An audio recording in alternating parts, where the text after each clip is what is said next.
Hi friends, welcome to Nagamani cooking with channel. ఈరోజు అయితే పంచదార గవ్వలు అయితే ఎలా తయారు చేసుకోవాలో చూద్దామండి. నేనైతే ఇంట్లోనే తయారు చేశాను. నాకైతే చాలా బాగా వచ్చాయి. నేను ముందుగా అయితే ఒక గ్లాసు గోధుమ పిండి అయితే తీసుకున్నాను. ఒక గిన్నెలోకి అయితే గోధుమ పిండి అయితే తీసుకొని అందులోనే సాల్ట్, అలాగే కొంచెం కడుపు నొప్పి సోడా అయితే వేస్తున్నాను. అలాగే నూనె కూడా పోసుకోవాలి. నూనె కూడా పోసాక ఒకసారి అయితే కలిపి కొంచెం ఉప్మా రవ్వ అయితే యాడ్ చేస్తున్నాను. అలాగే వాటర్ అయితే పోసుకుంటూ చపాతీ పిండిలాగా అయితే కలుపుకోవాలి. అలా కలుపుకున్నాకైతే పక్కన పెట్టి గ్యాస్ ఆన్ చేసి కడాయి అయితే పెట్టి పంచదార పానకం అయితే రెడీ చేస్తున్నానండి. ఒక కప్పు పంచదార అయితే తీసుకున్నాను నేను. అందులోనే కొంచెం వాటర్ అయితే యాడ్ చేశాను.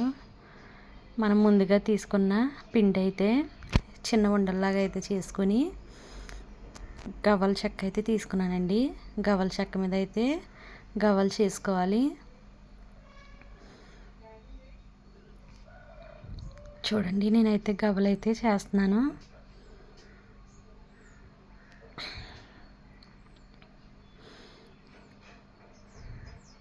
మిగతా పిండి కూడా మొత్తం గవ్వలైతే చేసుకోవాలి.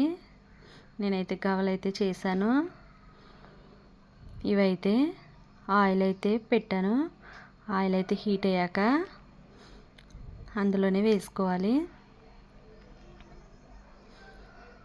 చూడండి, ఆయిల్ అయితే హీట్ అయింది. నేనైతే ముందుగా చేసుకున్న గవ్వలైతే వేస్తున్నాను.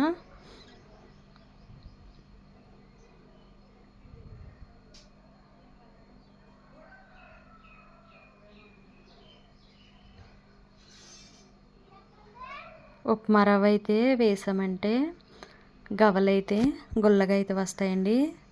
చూడండి, నేనైతే ఫ్రై చేసుకున్నాను. ఇప్పుడైతే పానకం కూడా రెడీ అయిపోయింది. నేనైతే పక్కకి అయితే తీసేసుకొని ముందుగా వేయించుకున్న గవ్వలైతే అందులో వేసుకుంటూ అయితే కలుపుకోవాలి.